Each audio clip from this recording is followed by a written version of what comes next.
برای اینکه جلوگیری بکنیم از پیری زودرس، سعی می‌کنیم یه سری از حرکات و یه سری از ماساژها رو انجام بدیم که جلوگیری بکنه. خیلی‌ها میرن کارهای زیبایی انجام میدن که اینو موقتن، هر 5 ماه یک بار، یک سال یک بار، یا شاید هر 6 ماه یک بار، مثل موتاکس هر 6 ماه یک بار باید تمدید بشه. فیلرها هم همینطور، هر 6 ماه 7 ماه یک بار باید جلوگیری بشه. ولی فیلرها و حالا اون بوتاکس و اینا، اون عضلات رو سفت و محکم نمیکنه. ما با یوگای صورت کاری میکنیم که عضلات سفت بشه. اصلا یه جورایی ورزش صورته. یوگای صورت یعنی ورزش صورت. امروز میخوایم کاملا صورت رو یوگا انجام بدیم یا همون ورزش صورت، و بهتون یاد میدم که چطور اول صبح موقعی که از خواب بیدار بشین برای 5 دقیقه 6 دقیقه دیگه، بستگی به خودتون داره، این حرکات رو انجام بدین و فوق العاده کاربردیه. و این حرکاتی که هم بهتون آموزش دادم هفته 3 روزم انجام بدید کافیه. هر روز که باشه که دیگه چه بهتر. سلام و درود فراوان به شما همراهان کانال سارا یوگا. به کانال من خوش آمدید. امروز اومدم بهتون یوگای کامل صورت رو انجام بدم. توی آموزش‌های قبلی اومدم به صورت موضعی سر تمام اعضای صورت کار کردیم. مثلا یه بار روی قسمت گردن، یه روی خط غم و خط خنده کار کردیم، برای پلک کار کردیم. امروز اومدم یک یوگای کامل داشته باشیم، با هم همراه باشیم که این یوگای خوب و عالی رو بهتون آموزش بدم. دوستان گرامی، لطفاً دکمه لایک و سابسکرایب رو بزنید که انگیزه بگیریم برای پر کردن ویدیوهای بیشتر. توی یوگای صورت ما آموزش میبینیم که به جای اینکه بیایم از این فیلرها و از این کرم ها استفاده بکنیم، آموزش میبینیم که چطور جلوگیری بکنیم از پیری زودرس. اینجور نیست که صورت چروک نشه. صورت به مرور زمان به خاطر جاذبه زمین خود به خود یعنی افتاده میشه، خود به خود پیر میشه و دقیقاً پوست اون شادابیشو که جوان باشیم نداره. همیشه واسه شروع ماساژ صورت یا یوگای صورت از معمولا گردن، خط گردن یا از پایین صورت شروع میکنن یا از پیشانی، ولی ما میگیم از اول، از همون پایین صورت مثل گردن یا خط قبقب شروع بکنیم.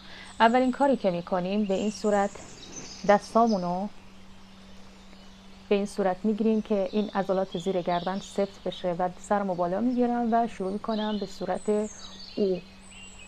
ببینید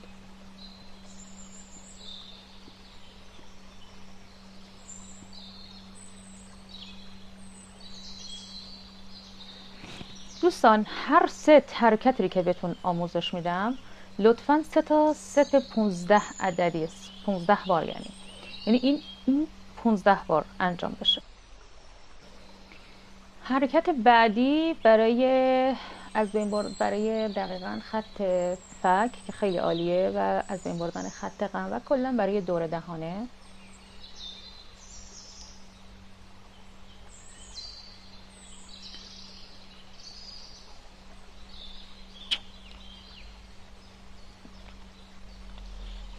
یه بار دهن رو جمع میکنم، یه بار دهن رو پف میدم. ببینید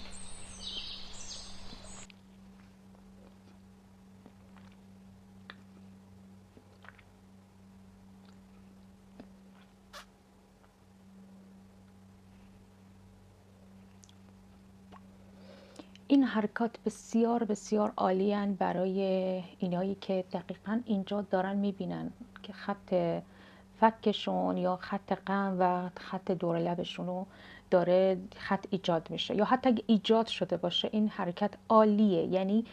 یعنی جورایی من حس میکنم، یعنی تأکید میکنم، یک حرکت کاملا کاربردی و حرکت مادری که برای دور لب و خط دور فک هست اصلا فوق العاده است. حتما انجامش بدید. حرکتی که خیلی عمقیه برای ماهیچه هایی که از داخل دقیقاً صدمه دیدن. ما یه سری بعضی وقت ماهیچه از بیرون شروع میکنه به پیری و شلشدگی. ماهیچه های صورت بعضیشون از داخل، به خصوص دهان، اونم به خاطر درست نیجاییدن غذا یا حالا اون دندون یا هر چیزی. معمولا موقعی که دندونا خالی میشه ماهیچه های صورت رو هم آسیب میزنه. به این صورت با زبانم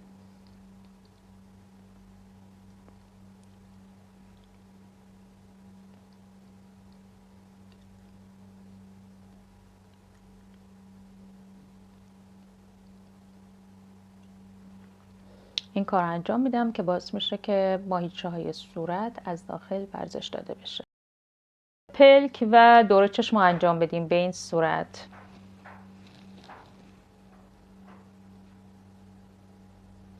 به این صورت ابروامو بالا میزنم. این برای حرکت تقریبا میشه گفت دور چشمی که دیگه از حرکت های دور چشمم اینه. ببین بالا رو نگاه میکنم. باز این برای افتادگی دقیقا اینجای پلکه. باز نگاه میکنم. و پیشانی یک موضوعی که میخوام بهتون بگم، پیشانی به این صورته که حتما باید با دست ماساژ داده بشه. برای همین امروز میخوام حرکت تقریبا هم یوگاست و هم ماساژ با دست. به این صورت دستا رو اینجا قرار میدیم و پوست باید تمیز باشه و روغن. گردن صاف. چند مرتبه این حرکت ها انجام بدید. یا اینکه پیشانی رو اینجوری بگیریم، پیشانی رو بکشیم بالا و چشما رو باز کنیم. ببین دوستان، همین حرکتی که چشما رو باز میکنیم و اینجوری انگار زل زدیم به یک چیزی یا تعجب کردیم، این حرکت خودش دور چشم و افتادگی پلک رو درست میکنه، یعنی برطرف میکنه. خب یه حرکت آخر بریم با هم دیگه انجام بدیم. دستا رو دقیقا اینجوری میذاریم به این صورت. از اینجا شروع میکنیم، از اینجا ببین محکم چندین بار این حرکتی که انجام دادیم. مثلا خودتون نگاه کنید، حتی رنگ روی منم عوض شد.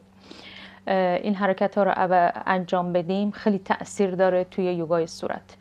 و در آخر حرکتی که باعث میشه پوست اون التهاب یا اون چه میگن گرمای پوست رو میخوایم آروم کنیم، به این به این صورت دستامون رو هم میزنیم اینجوری با هم دیگه تا ماساژ و به این صورت پشت پلک. دوستان گرامی از اینکه تا اینجا با من همراه بودین سپاسگزارم و لطفاً اون دکمه زنگوله رو بزنید که انگیزه داشته باشیم حرکت‌های بیشتری بتون آموزش بدم. بدرود برای کلیپ‌های بعدی.